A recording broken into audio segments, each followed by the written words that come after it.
I would fly in Desert Storm. I would fly in the Gulf War, got to see all of the burning oil wells of Kuwait. And, the good Lord blessed me with eye-hand coordination. I was a very good pilot. And the Air Force Academy would discover this, and I would be invited back to the academy as a first lieutenant to be an instructor pilot for the cadets. And that's a pretty nifty assignment. I would fly the T-41 there and thoroughly enjoyed teaching a brick how to fly. That's what we referred to it then. They probably refer to it the same way now. It was at that assignment, though, that Robin would discover that she was pregnant with our second child, and that the doctors would find a mass in her left pelvis. So that mass would end up being a rare form of bone cancer. And because the cancer was so strong, I guess, or so rapid in Robin, it was referred to us as a high-grade tumor. The doctors recommended that Robin terminate the pregnancy.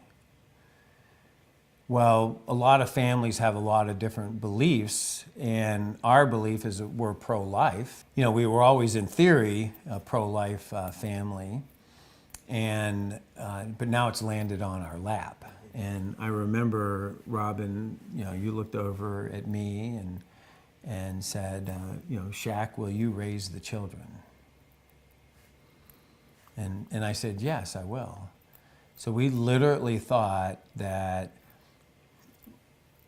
Robin was going to be alive long enough to allow our child to be born naturally, but the cancer would then just overtake her. The great news is 25 years later, Robin's here, and our son, Jake, is 25 years old, and he is now in the United States Army, enlisted. He's a paratrooper, he's married, and he's just shared with us that we're gonna have our first grandbaby on the way. Robin would go into the surgery to remove the tumor from her left pelvis.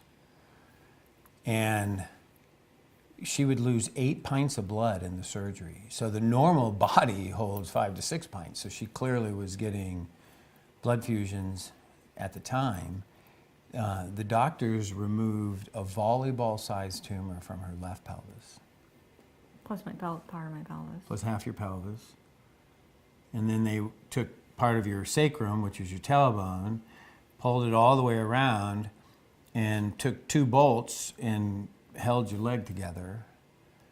And she would wake up at the RICU. I'd never heard of a RICU. I'd always heard of a NICU. A RICU is the Respiratory Intensive Care Unit, and she would wake up with a breathing tube because her body was so weak after the surgery, having lost so much blood. And you were on that for 2 days.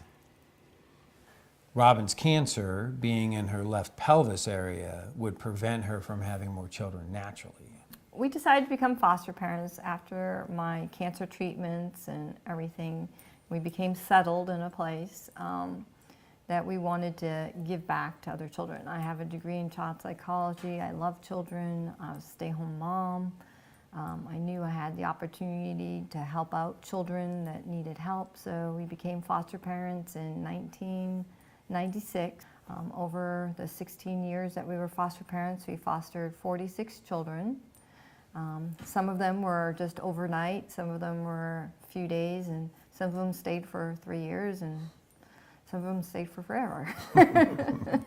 It's true. So we just loved every minute of it. So we had a tradition in our home that, because you get attached and you're sad when they leave. So we would always go get all of us would go get an ice cream after it, and then that afternoon we'd call up and put our name back on the list. And there were days where children left in the morning and we got children in the afternoon. So there was sometimes like an overlap. But we totally enjoyed it. But for 16 years, we had a crib in our master bedroom. Yeah. We have always instilled in our family volunteerism. Our son Jake was a joined the volunteer fire department at 16, became one of the youngest medics in Nice. Virginia at 17, and rode on the ambulance all the time.